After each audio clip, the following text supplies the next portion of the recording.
I was supposed to be planning the happiest day of my life. Instead, I couldn't ignore the way my fiancé and my best friend looked at each other, the secret smiles, the messages they hid from me. Something was wrong, and I was about to find out just how deep their betrayal went. I've always trusted Mason Hart, maybe more than I should have. He's been in my life longer than anyone besides my parents. Thick and thin, baseball games, late-night beers, breakups, moves, everything. If someone had told me 6 months ago that I'd start questioning him, I would have laughed it off. But lately, it's the silences that get me. The pauses. The little spaces where words should be but aren't. It started small. A smile between him and Lila across the dinner table, too quick, too sharp to be casual. Then the text messages, her phone lighting up while we were watching TV, her thumb moving fast as she typed, screen tilting just a little too far away from me. When I'd ask who it was, she'd shrug. Mason. Always Mason. I tried to ignore it. Deadlines at the firm left me bleary-eyed most nights, too buried in the drawings and zoning codes to do more than kiss her forehead before collapsing into bed. And the Winters family, the Winters family, were in full swing planning the wedding. Eleanor, Lila's mother, didn't let a day pass without a new demand: monogrammed linens, crystal chandeliers, imported orchids.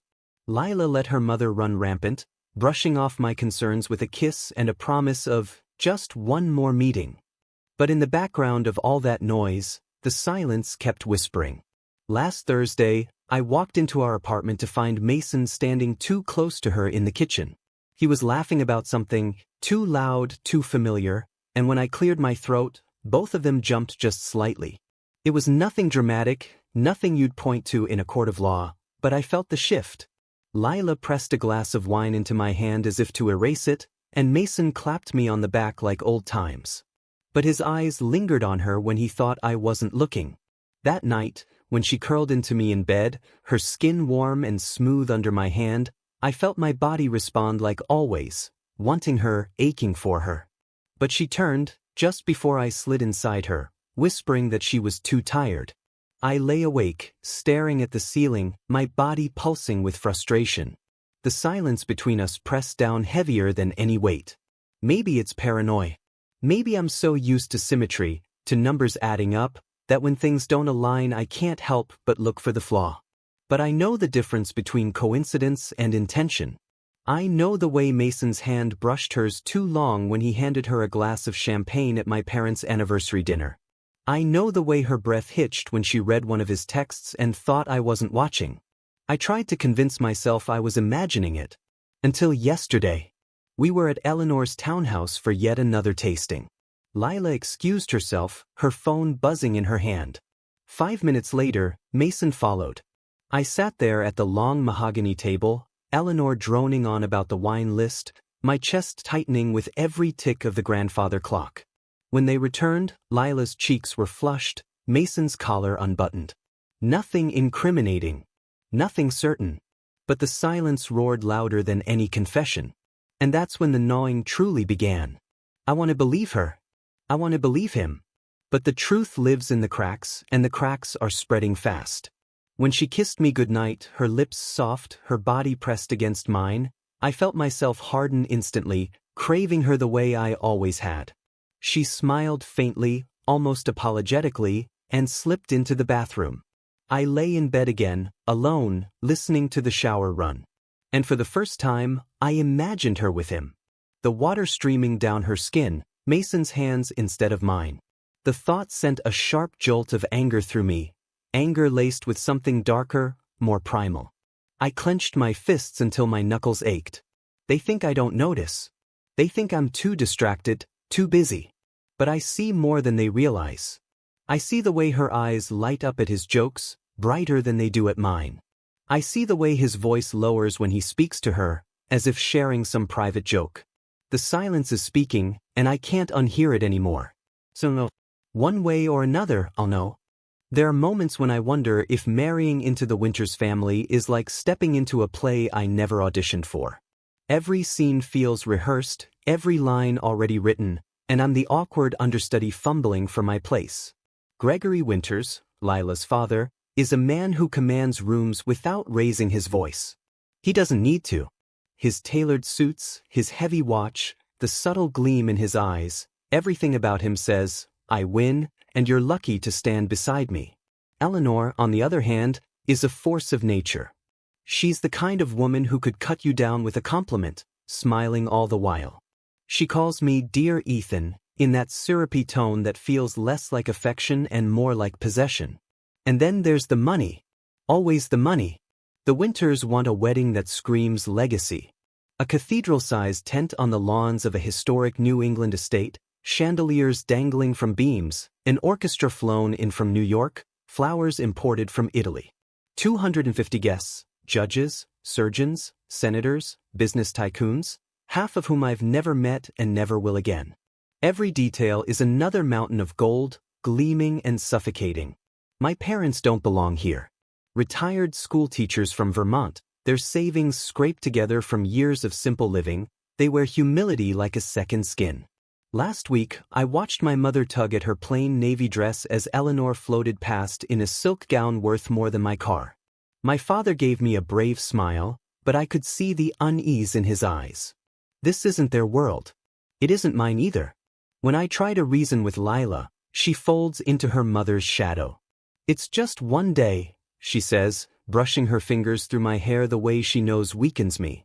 They've dreamed about this since I was a little girl. But what about what I've dreamed? A small ceremony by the lake in Vermont, laughter echoing across the water, my parents relaxed and proud. Instead, I'm trapped in fittings and tastings, nodding politely while Eleanor rattles off the schedule of imported delicacies as if feeding dignitaries at Versailles. And Mason, he's everywhere. He's Gregory's new golf partner, Eleanor's charming pet project, Lila's ever-present helper. At first, I told myself it was coincidence. He's my best friend, of course he'd be involved. But now, I watch him glide through their circles with a confidence I'll never have. He knows which fork to use, how to compliment Eleanor just enough to make her glow. When Gregory talks, Mason listens with the eagerness of a son. And Lila, she beams at him like he belongs. The unease gnaws at me when I see them together, yet it's drowned out by the noise of wedding machinery. Eleanor has me signing contracts I barely understand, Gregory slips me warnings about expectations, and Lila avoids confrontation with soft kisses and promises of tomorrow. But desire doesn't die easily. One night, after another exhausting round of tastings, Lila and I returned to the apartment.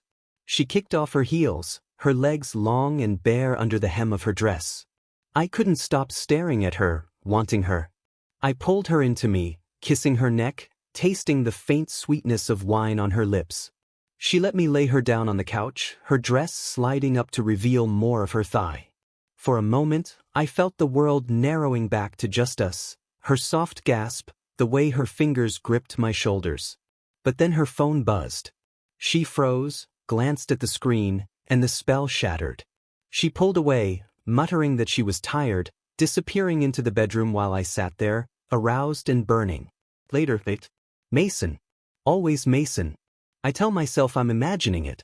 That the Winters world is twisting me into paranoia. Yet every day the gold glitters brighter, and every day I feel smaller. At the estate walkthrough, Eleanor clutched Lila's hand as they admired the marble floors. It's perfect for the photographs, she said, as though the day itself were just a backdrop for her curated image. Mason stood nearby, murmuring something into Lila's ear that made her laugh. A soft, private laugh I hadn't heard in weeks.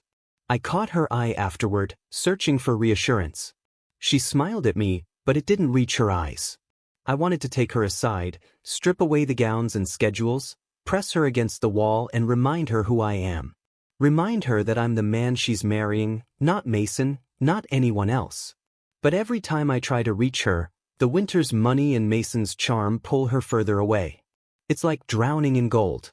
Beautiful, gleaming, endless, and suffocating. And the silence between us only grows heavier. The night before the wedding was supposed to feel like a celebration. Instead, it felt like a performance where I wasn't sure of my lines. The Ashford estate glittered with light, its ballroom filled with Boston's elite. Crystal chandeliers hung above the marble floor, casting their glow on polished shoes and sequin gowns. The orchestra played softly in the corner, and laughter rose in elegant bursts from clusters of people who seemed born knowing how to own a room. And then there was me, Ethan Callahan, the architect from Vermont, standing at the edge of a world I didn't belong to. Lila floated through the crowd in a silver gown that shimmered with every step. Her hair was swept into waves that framed her face perfectly, her lips tinted with a shade of red I had never seen her wear before. She was breathtaking, magnetic. Every man in the room glanced at her at least once, and every woman measured themselves against her. She looked like she belonged here, among the chandeliers, the champagne, the legacy. But I couldn't stop watching the way her eyes sought Mason.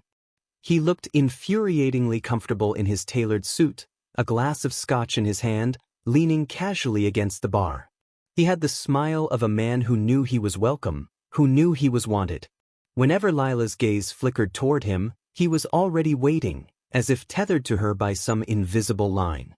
My parents sat awkwardly at a table near the edge of the room. Mom twisted her napkin in her lap, while Dad gave polite smiles to anyone who made eye contact. They looked out of place, and I hated myself for dragging them here, into a spectacle where kindness felt like weakness. I tried to sit with them, but Lila swept me back into the crowd with her hand on my arm, whispering about obligations, about how people were watching. Mason caught my eye across the room and gave me one of his familiar winks, the kind meant to disarm me, to remind me that we'd been through everything together. But something about it felt different now, mocking, maybe even taunting. I told myself I was being paranoid.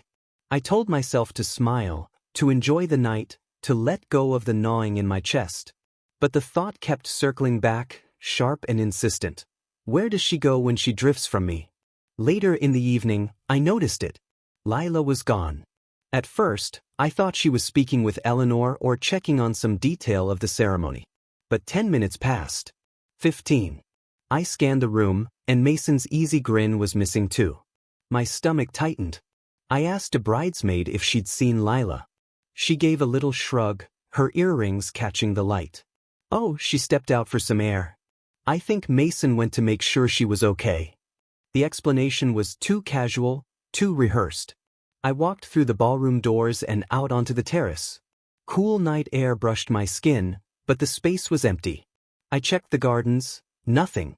My pulse hammered, heat rising under my collar despite the chill in the air. I forced myself back inside, plastering on a smile, but my mind spun in circles. When they finally returned, it was as if nothing had happened. Lila's cheeks were flushed, and Mason's tie was loosened, his collar open.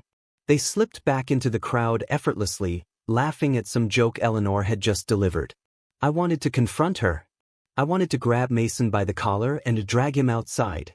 But instead, I stood there with my glass of champagne, pretending everything was fine while my insides twisted. Later that night, in the hotel room we'd been given, Lila was all warmth and softness again. She pressed her body against mine, kissed me with a hunger that almost convinced me she was mine alone. I wanted to lose myself in her, to bury my doubts in the rhythm of her breath and the taste of her skin. For a few minutes, I did. My hands traced her curves, my mouth found the sensitive hollow of her neck, and her breath caught in a way that made me ache with need. But then she pulled away, laughing softly. "Not tonight," she whispered. "Tomorrow's too important." She turned off the lamp, leaving me in the dark with my desire and my doubts. I lay awake listening to her breathing, wondering if Mason had heard that same laugh, if she'd whispered those same words to him. The rehearsal glow was supposed to be a promise. Instead, it felt like the beginning of the end. Sleep doesn't find me after the rehearsal. I pace between the window and the desk while the city thrums. Lila lies on the bed with one bare arm over her eyes, asleep in minutes, dreaming in the spotless way only the innocent, or the practiced, manage. I try not to resent her for it. My phone becomes the companion you adopt when you can't be alone with your head. Photos, mail, news, close, reopen, avoid. I thumb into Instagram, a parade of bright kitchens and balcony kisses, the kind of glossy sex that never looks awkward. Somewhere, the world is simple. The algorithm serves me Lila. A small ring glows around her profile. New story. I tap. For a sliver of a second I see a hallway I know. Pale blue wallpaper with narrow gold pinstripes. Brass sconces. A crooked watercolor of a sailboat near the corner. The camera wobbles like someone brushed record by accident. The audio is muffled, a man's voice, low. Then a quick, breathless laugh, intimate enough to tighten skin. The screen jumps to gray, story unavailable. I stare. Refresh. Nothing. The ring vanishes. Maybe I imagined it. Maybe fear rearranged shadows into shapes. But no, that wallpaper exists. I designed a lobby concept for that boutique hotel 2 neighborhoods over. I obsessed over those sconces. Mason arranged guest blocks there, said his firm had a rate. He'd flashed me a key card, spinning it across his knuckles like a coin. I sit on the mattress edge, careful not to jostle Lila. Her breathing has the satisfied rhythm of a swimmer drifting to shore. On the nightstand her phone lies face down, case glinting like a beetle. I reach, stop. Snooping is a sin that stains even when it saves you. What would proof do? The Winters machine could grind rumor to dust and call it etiquette. Without proof, Eleanor's tone will sand me smooth. Thin, darling, paranoia is unbecoming. I slide into my shoes, pocket my keys. By the bed, Lila's mouth is slightly open, a smudge of lipstick at the corner like a secret mispronounced. I want to wake her and ask for truth the way a child asks for water. Instead, I leave nothing written, fewer words to step through later. Boston after midnight has a private face. Streetlights carve clean lines, everything else withdraws. The hotel sits on a quiet corner, its sign lit with the confidence of money that doesn't need to shout. Mason's car is there, angled cockily. Inside, the clerk glances up, bored. Evening. Meeting a friend, I say, and smile enough to pass. The hallway smells like citrus cleaner and warmed wool. I walk past 312, 313, stop at 314. Numbers can be cruel when they confirm suspicion. From inside, a roll of laughter, then hush, fabric whispers. My heart hits the door twice, hard. Months ago Mason gave me a spare key card for emergencies. Trust looks harmless until it opens a lock. I slide the card.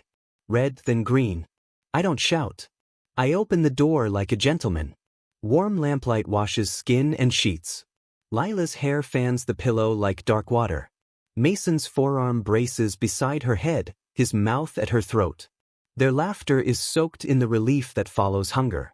They haven't reached collapse yet, being just before it makes the scene feel more obscene. My hand lifts the phone by itself. 3 heartbeats, that's all. His palm traveling her hip. Her face turned upward, lips parted. The necklace I gave her trembling against her collarbone. Proof, cold and precise. I step back and let the latch settle with a soft click. The carpet swallows my footsteps, though nothing can muffle the sound inside my chest. On the street, the air is moved half an inch to the left. I lean against the granite facade and watch my breath pale. I play the clip once. Outrage cools into intention. I don't feel noble. I feel like a man who's been begging the tide to behave and has decided to build a wall. There will be no quiet confrontation. No tears in a hallway. The truth will not be whispered. It will be projected beneath chandeliers. A car whispers through the intersection. I picture the morning, an orchestra tuning, Eleanor's smile pulled taut like new ribbon, Gregory shaking hands, Mason polishing a cufflink, Lila pressed into silk like a benediction. I picture the screen, lights dimming, and room 314 blooming 9 feet tall, reality rendered inconveniently cinematic. I start home. The note I didn't write waits in the silence. The city keeps humming, indifferent to a life shifting on its axis. Calm threads itself through my anger, the feeling of a structure locking into place. Tomorrow I'll become an architect of collapse. Behind me the hotel glows soft and unjudging. Somewhere in that blue hallway, the crooked watercolor watches the doors open and close, taking no side. The story glitched and then showed itself, not because truth is loud, but because it's stubborn. It finds the crack, presses, and when it finally opens, there's nothing to do but decide how to hold the wreckage. I choose the kind of holding that burns. Boston looks different at night when you're carrying proof in your pocket. The city lights blur into something colder, harsher, as though they know what I've seen. I drove back from the hotel with my jaw locked, fingers white on the steering wheel, replaying the 3-second clip again and again. The sound of their laughter. Her head tilted back, the necklace I gave her trembling against her throat. Mason's hand at her hip, proprietary, smug. I should have stormed in. I should have ripped him off her, screamed, demanded answers. But rage that explodes fizzles fast. Rage that's contained, that becomes strategy. And mine now has form, shape, and direction. When I pulled into my apartment lot, the city was still asleep. I sat there in the driver's seat, breathing in the stale scent of takeout containers, letting the silence throb around me. For 4 years, Lila had been my future. 4 years of inside jokes, of half-built plans for a cabin in Vermont, of sex on rainy Sundays, slow and lazy, where I thought the only thing she wanted was me. Now every kiss, every laugh, every promise feels counterfeit. But I didn't delete the video. I saved it twice, on my phone and a backup drive. Proof doesn't lie. And tomorrow, it will become a weapon. When I opened the door to our apartment, the air smelled faintly of her perfume, jasmine and something sharper, a scent that had always undone me. The bed was neatly made as though she'd never left. My chest ached at the thought of her slipping back in tomorrow morning with her perfect excuse. Too much champagne. I stayed at Claire's. You know how it is. She'd kiss me with those lips that had been on Mason's hours earlier. The thought made me hard with fury, not desire. I poured a glass of whiskey and sat at the kitchen table, staring at the ring box that still sat in the drawer by my elbow. Platinum band, simple diamond, something modest by Winters standards but chosen with care. I had pictured sliding it onto her finger, feeling her hand squeeze mine. Now all I could see was her gripping Mason's sheets instead. The apartment clock ticked, each second hammering the plan deeper into me. The wedding was not just a ceremony, it was a stage, an audience. 250 witnesses. Lila in her gown, Mason in his tux. Eleanor with her claws sharpened, Gregory with his lawyer's smirk. And me, standing at the altar like a fool. Unless I chose otherwise. I imagined the screen descending, the lights dimming, the hush of expectation. And then, the truth, 10 feet tall, undeniable. Their gasps, their outrage, their shame. I'd strip away the Winters gold facade and show everyone the rot underneath. The thought steadied me. I showered, scalding hot water beating down until my skin reddened, but it couldn't wash off the image of them together. My body betrayed me, reacting as though replaying Lila's moans belonged to me. I hated myself for wanting her even now, for remembering how she arched beneath me, how she whispered my name like a secret. I clenched the tile until my knuckles ached. That was mine. And Mason had taken it. By dawn, I'd packed a small bag, essentials only. Suits, shirts, the flash drive with the video sealed inside. I tucked it into the inner pocket of my jacket like a talisman. Proof of betrayal. Proof of truth. As the sun rose over the Charles, painting the water in streaks of gold, I sat on the balcony with a second whiskey. I thought of my parents, Mom adjusting her simple dress, Dad practicing his toast in front of the mirror. They didn't deserve this humiliation, but they also didn't raise a son to swallow lies. Tomorrow, room 314 wouldn't just be a memory. It would be a reckoning. And I would be the one to deliver it. I wake before the alarm, the city still a dim outline beyond the blinds. The flash drive sits on the nightstand like a tiny, loaded secret. I tap it once and feel the calm that follows a decision that can't be undone. At 7, the lock clicks. Lila slips inside, hair twisted in a loose knot, sweatshirt too big, the effortless costume of a woman who crashed at a friend's. She smells like hotel soap over jasmine. She kisses my cheek, light as mist. Morning, she says, voice smooth with practiced ease. Claire's couch was a war zone. I barely slept. Rough night? I ask, smiling the way men smile at sharp knives. I let her see teeth, not anger. She laughs, setting her phone on the counter. Champagne is a liar. I'm getting coffee. Want some? Please. I watch her move through our kitchen, the sway I've memorized 1,000 times.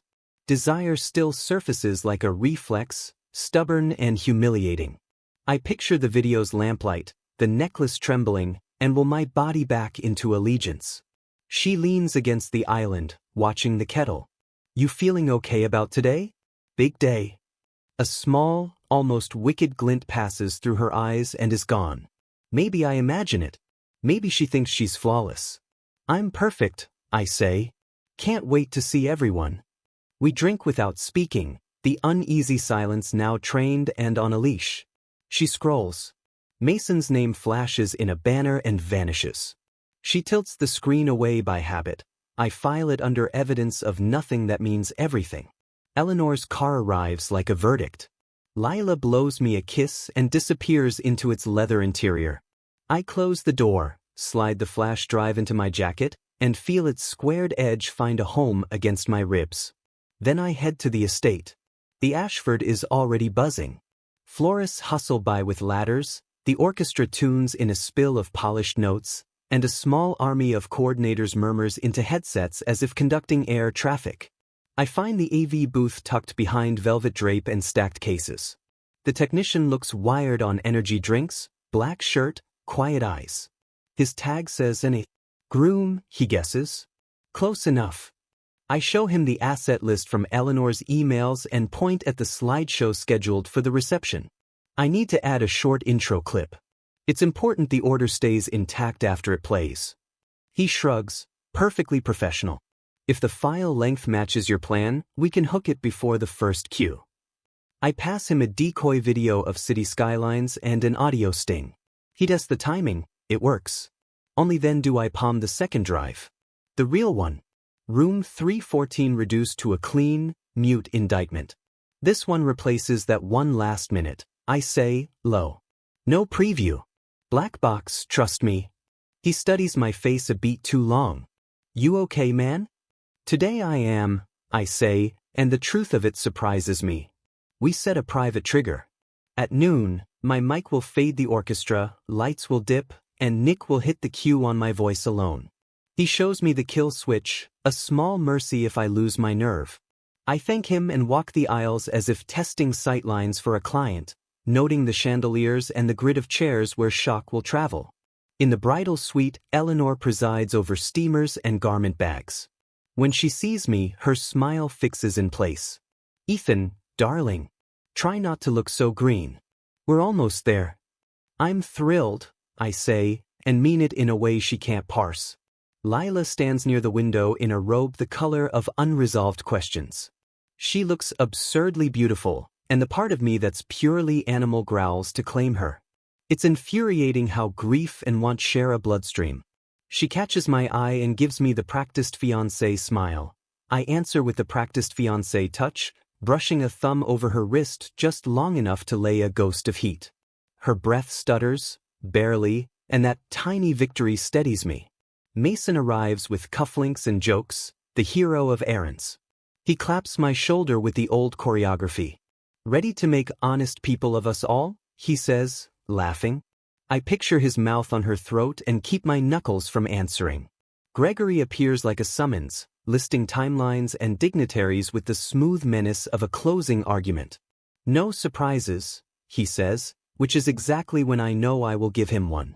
Back in the groomsman's room, I knot my tie with Kara Carpenter reserves for the last joint.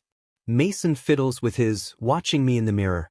You good? He asks, a shade too intently. Never better. I pull the knot tight. Let's make it a day to remember. He grins, unaware that memory about to be weaponized is still memory. In the hallway, I intercept my parents. Mom squeezes my hands as if transferring a blessing. Dad's eyes shine with pride that breaks me a little. Whatever happens, he says, we love you. He has no idea how perfectly that sentence fits the hour. Guests flood the foyer, a bright river of silk and lacquered shoes. I let the tide carry me toward the control booth instead of the altar. The orchestra swells. A coordinator whispers, places. The world draws its inhale. I take the mic. Before we begin, my voice comes out smooth, steadier than my pulse. Thank you for being here. Heads turn. Phones lower. I can feel Lila's confusion like heat at my back, even from across the mansion. There's a short film I'd like to show you, I say, and nod to Nick. The house lights dim. Conversations evaporate. On the screen, a breath of black. The first frame blooms. For a heartbeat I watch not the video but the people. The Winters' faces lift, confident to the point of complacency. Mason folds his arms, casual. Lila, in the doorway of her suite, goes very still, as if a wire tightened around her ribs. The room holds its breath. In that silence I smile, polite, almost tender. The way a surgeon might just before the first cut. The storm is finally here, and I've brought the rain. The Ashford estate shines brighter than any cathedral I've ever seen. Marble columns stretch skyward, chandeliers drip with light like liquid fire, and 250 guests chatter as if they're about to witness something holy. I should be at the altar, straightening my tie, waiting for the organ to thunder. Instead, I'm tucked in the AV booth, a flash drive in my pocket like a loaded pistol. The orchestra hums in warm-up. Guests adjust cuffs, fan themselves with programs. I can feel the Winters' money in the air, thick, perfumed, intoxicating. Eleanor struts between pews like a general surveying troops.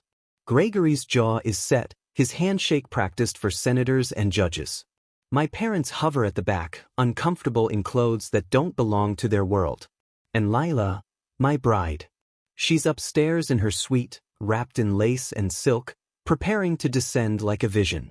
I imagine her laughing nervously with bridesmaids, practicing her radiant smile, hiding the memory of last night in room 314 under powder and gloss. The technician, Nick, leans toward me. Ready when you are.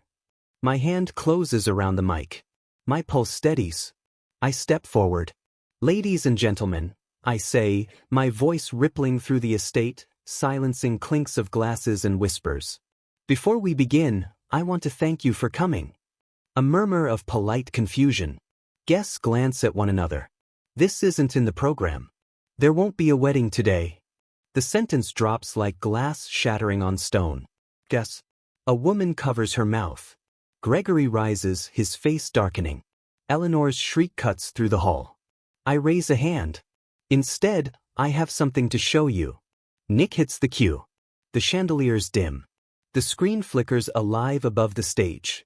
And there it is, room 314. Lamplight on tangled sheets.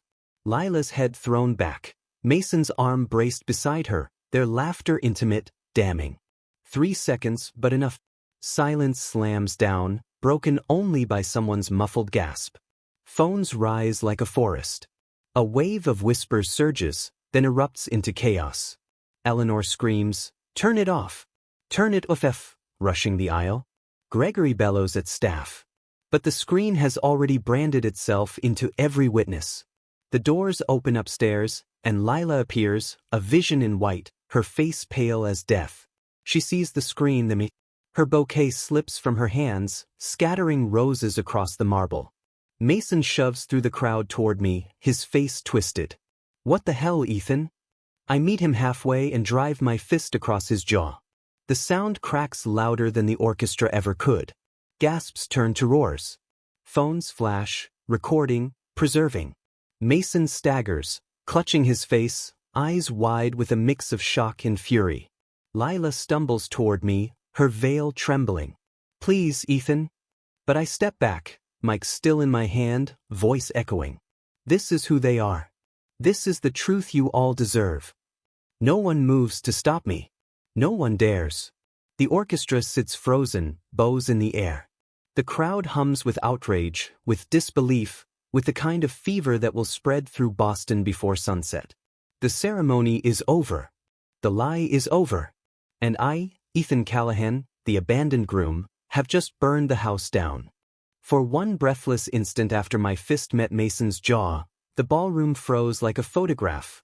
The white flare of Lila's dress, the chandeliers shedding a cold rain of light, the forest of phones lifted as if in prayer. Then sound returned all at once, gasps, a scream, the metallic clatter of a chair, the shrill insistence of Eleanor's voice cutting through everything. Turn it off. Do you hear me? Turn that filth off. She was already lunging toward the booth, heels hammering the marble, pearls snapping like tiny bones as a strand broke against her throat. Staff scattered. Nick reached instinctively for the console and then stopped, caught between a contract and a conscience. The screen went dark, but the image had already burned itself into every face. Gregory didn't shout at first, he advanced. People parted for him out of habit. He moved with the slow, terrifying calm of litigation, observing, cataloging, calculating damages. When he reached me, he held out a hand as if we were about to shake. "You've made a grave error, son," he said softly. I kept the mic. The only error was thinking you could script the truth. His smile didn't reach his eyes. "You've humiliated my family." "Your family humiliated itself," I said, and the crowd trembled with the words. Mason wiped blood from his lip and would have come at me again if two groomsmen hadn't stepped between us. His, not mine. Loyalty bends toward power until power looks like liability. He saw it too. The calculation flashed across his face, bright and ugly. Lila took 3 uncertain steps toward me, as if distance could be remeasured with will alone.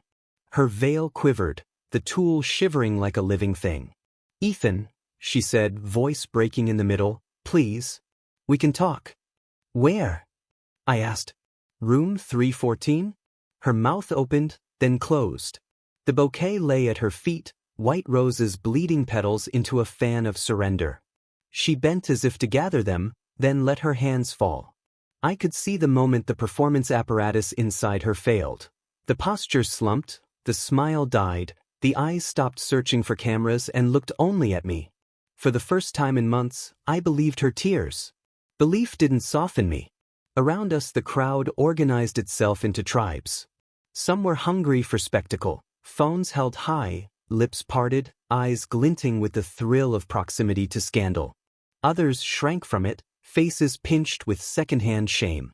An elderly judge shook his head. A senator's wife whispered furiously into her husband's ear and steered him toward the door. A quartet of bridesmaids clustered like startled birds, one of them openly crying, mascara coursing down her cheeks in dark rivulets. Near the back, my mother's hand gripped my father's sleeve, a small anchor in a churning sea. Eleanor reappeared with a manager in tow. "Security," she hissed, as if the word itself were a spell that could restore order. "Remove him." The manager glanced from her to me, then to the 100 lenses pointed at his decision. He saw what I had already engineered. There was no safe villain to carry off the stage. He raised his palms. "Let's take a breath," he said, to all of us and to no one. Gregory finally lost the quiet. "You think a video will save you?" he snarled, the patina slipping. "You'll be sued into dust." "Tell the truth in court," I said. "Say it on the record. Pronounce your daughter's name and Mason's together and swear it isn't what we saw." He inhaled, stalled. I watched him confront the first rule of power: control the narrative or be consumed by it. The narrative was bleeding all over his shoes. Mason found his voice at last. "You don't understand," he said, angling himself so that his profile looked repentant in the nearest phone. "It was a mistake. We were drunk. It happened once. Twice," a bridesmaid blurted, then slapped both hands over her mouth. Lila's head snapped toward her. The girl's eyes filled, loyalty, guilt, fear, all wrestling in public. Laughter broke somewhere near the bar, a cracked sound that made everything worse. The orchestra lowered their instruments as if surrendering. I saw Nick melt into the curtains, the unsung accomplice recognizing that the moment no longer needed him. "Enough," Eleanor commanded, but the word had no purchase. She turned on me like a blade. "How dare you bring sex and ugliness into this room on my daughter's wedding day?" "Sex and ugliness were already here," I said. "You just preferred softer lighting." A low "oh" rippled through the guests. Gregory took a step forward, fists tight, and for a heartbeat I thought he would strike me. I almost wanted him to. But the cameras pinned him to his better angel, if he had one, and he pivoted instead, addressing the room with the polish of a closing argument. "Friends," he declared, voice ringing, "you have been made witnesses to a deeply private failing.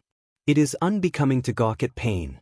Please, give us grace and privacy while we..." "Greg," someone called from the third row, "your son-in-law just saved us the embarrassment of applauding a farce." Not mine, I thought, but I let it pass. Another voice suggested refunds. Another wanted to know if the bar was still open. Practicality arrives faster than morality. Lila's gaze returned to me, pleading, for mercy, for time, for a version of us that could be rewoven if we promised never to tug at the wrong string again. I felt the ache of wanting her rise like a bruise, rich with old hunger. She was devastating in that dress, the line of her throat, the fragile tremor in her hands. Desire is idiotically loyal. Even after betrayal, my body remembered the map of her and burned to follow it. I gripped the mic tighter until the ache dimmed to a manageable glow. "Why?" I asked quietly. Not for the crowd. This was just for us, the thin last thread of a private language. "Why him?" Her eyes flinched. "Because he looked at me like I could be someone other than their idea," she said, so soft I almost missed it. "Because you were good. And I was tired of being good." It wasn't an excuse. It was a confession with the shape of a knife. I nodded once and cut the final chord. "There won't be a reception," I said to the room. "There won't be a first dance. Go home. Tell the story however you need to, but remember what you saw." A murmur swelled, moved outward. People began to collect their coats the way survivors collect breath, clumsy, grateful, ashamed. A few approached me with the avid earnestness of witnesses eager to testify. I stepped away from them and sought the only faces that mattered. My parents were waiting near a column. My mother's eyes shone. She smoothed my lapel with a tenderness that landed harder than any blow. My father shook my hand and then pulled me into a hug that smelled like wool and safety. "Proud of you," he said into my ear. Simple. Enough. Behind them, Mason and Gregory were conferring, hands chopping the air, a choreography of damage control. Eleanor clutched Lila's arm too tight, whispering urgent venom into her ear. Lila's gaze slid back to me once more. I held it, not cruelly, just long enough to be sure she knew I saw her fully and would not look away again for her comfort. Security finally arrived, late to a war already decided. The manager gestured vaguely, and two men hovered near me with the anxious politeness of EMTs who'd rather the patient walk himself to the ambulance. I spared them the trouble. I handed the mic to the nearest usher, felt the weight leave my palm, and turned toward the doors. As I reached the threshold, the orchestra's conductor lifted his baton without thinking, "Habit is a stubborn god," and then set it down embarrassed. The doors opened onto the bright, indifferent day. Outside, the gardens were still arranged for photographs that would never be taken, arches of roses, a white aisle slicing the lawn like a promise. A breeze moved through the petals, shrugging the scene out of its trance. I stepped into the light and didn't look back. Inside, the crowd kept turning, on us, on itself, on the idea that money could anchor anything at all. By dusk, the story would belong to everyone. For the first time in weeks, the silence inside me wasn't a gnawing animal. It was space. It was air. It was the room left behind when a lie vacates the body. Let them keep the chandeliers. I was done performing under them. I barely slept that night. The adrenaline from the reveal had burned through me, leaving only a hollow ache. By dawn, I was gathering Lila's belongings into boxes. Her dresses, her shoes, the framed photos she insisted on displaying in every room. Each object felt tainted, heavy with memory I no longer wanted. The drive to Beacon Hill was quiet. Boston streets were still waking up, traffic light and easy. The Winters mansion loomed as if untouched by scandal, its stone facade smug with permanence. I rang the bell and left the boxes on their steps like offerings to some unkind god. I didn't wait for anyone to answer. By the time I returned home, exhaustion weighed down every limb. I collapsed on the couch and let silence take me. For once, the silence wasn't uneasy, it was earned. But it didn't last. At sunrise, pounding at my door shook me awake. My head throbbed as I stumbled to open it. There they were, the Winters, all of them like an army. Eleanor in pearls and fury, Gregory in a pressed suit though it was barely morning, Lila in yesterday's ruin of makeup, her eyes swollen, mascara ghosting her cheeks. Gregory pushed forward first, a stack of papers in his hand. "You cost us 20,000 in damages," he barked. "Deposits, contracts, vendors. You'll make this right." Eleanor shoved receipts toward me, her manicured nails clicking. "Imported orchids, crystal rentals, catering. You embarrassed us before half the city." Lila's voice cracked, softer, broken. "Ethan, please. It was a mistake. You can't just throw us away like this." Her hand reached for mine, trembling. For a second, the familiar pull nearly undid me, the urge to gather her up, to believe her. But I stepped back. "You made your choice in room 314. You and Mason. I don't owe you anything." Gregory's jaw clenched, his lawyer's rhythm stuttering. "If you think you can humiliate this family without consequences." I cut him off, calm as steel. "I still have the footage. Do you really want to drag this into court? Into headlines? Because I'll play it again. And again. Until there's no reputation left to defend." The silence that followed was thick, suffocating. Eleanor's face twisted, fury and helplessness fighting for control. Gregory's shoulders sagged slightly, calculation dimming behind his eyes. And Lila just sobbed, her whole body shaking as if finally realizing that apologies couldn't stitch the wound. I stood firm. "Take your boxes. Take your receipts. Take your lies. You don't own me anymore." Slowly, they retreated, venom simmering in their silence. Eleanor hissed something under her breath, Gregory's threats fizzled into mutters, and Lila, she just looked at me one last time, a look so raw it almost tore me open. Almost. When the door closed, I leaned against it, heart racing. The winter's storm had passed, but the wreckage remained. The apartment smelled faintly of her perfume, lingering like a ghost. I opened the windows, letting the cold morning air sweep it out. For the first time in years, the space felt mine. Boston Digest scandaled the way the harbor takes fog. Slowly, completely, and without mercy. By noon the day after the non-wedding, my phone was a field of notifications. A gossip column called me the architect who hit play. A legal blog debated evidentiary ethics. Someone uploaded a slowed, color-corrected version of the clip. I didn't open most of it. You can drown in vindication as surely as in shame. Mason called twice from an unlisted number. I let it ring and pictured him in the glass lobby of his firm with a cardboard box and the look men get when charm stops cashing checks. By evening, a friend texted. His keycard had been deactivated. He'd been invited to pursue opportunities elsewhere. Translation: radioactive. Lila vanished from every platform by midweek. Her last artifact was a photo of a white dress on a satin hanger captioned "Tomorrow." Comments stacked beneath it like rubble. Some defended her with a ferocity that felt less like loyalty than projection. Most did not. I told myself not to read them, then read them anyway, learning nothing I needed.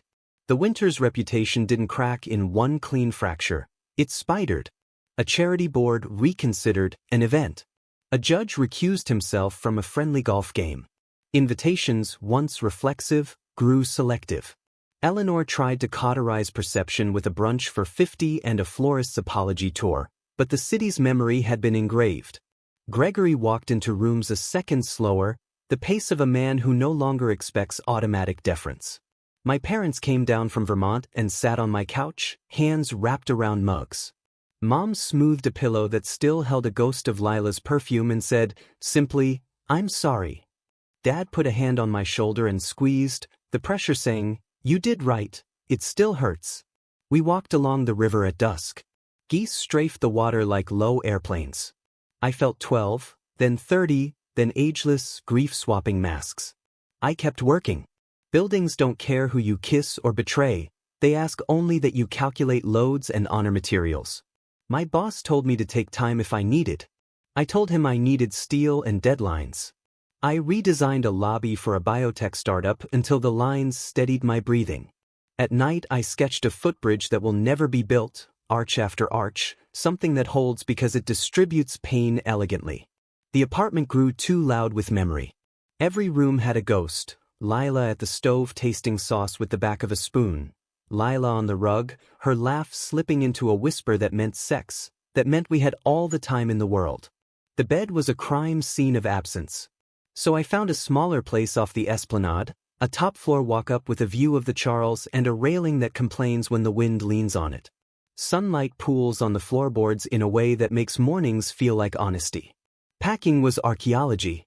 At the bottom of a drawer I found the rehearsal place card with my name in Eleanor's careful calligraphy. I found a strip of photo booth pictures.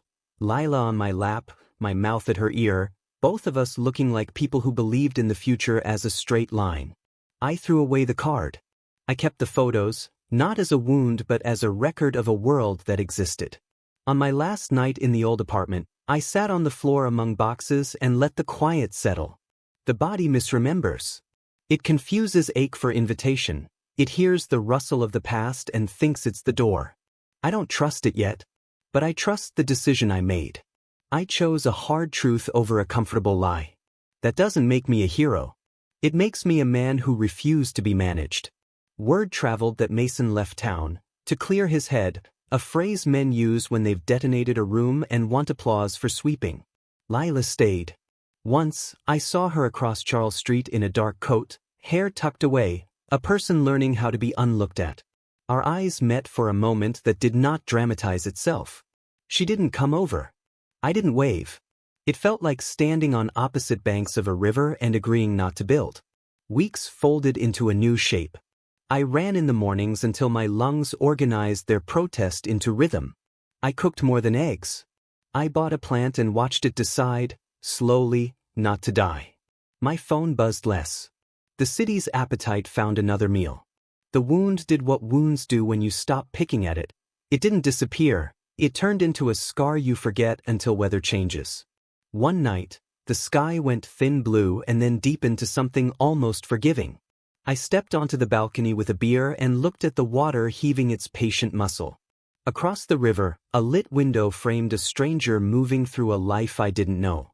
It comforted me to realize how many stories are happening without me. I still dream of her sometimes in ways that are not pious. Memory replays the soft press of her mouth, the laugh that bent towards sex, the way she would hook a finger in my belt loop when she wanted me closer. In the dream I always go. Waking is a clean cut, a breath, a railing under my palm, the city declaring morning whether I'm ready or not. Dignity is worth more than money lost, my dad said before they drove north. I pinned the sentence above my desk. I like knowing it's there the way you like knowing the building you're in was engineered for the load you're placing on it. The winters will survive. Wealth is a deep mattress. Mason will land. Men like him call their falls practice. Lila will learn how to walk through a city that knows her by a story, then she'll write a new one. Me, I draw, I run, I watch the river. The life I'm building is smaller, quieter, and mine. If there's a moral, it's only this. When a structure shows you its crack, believe it. Don't paint it gold and call it character. Either repair it with truth or step aside before it collapses. I stepped aside. The ash settled. And in the settling, I found the ground again.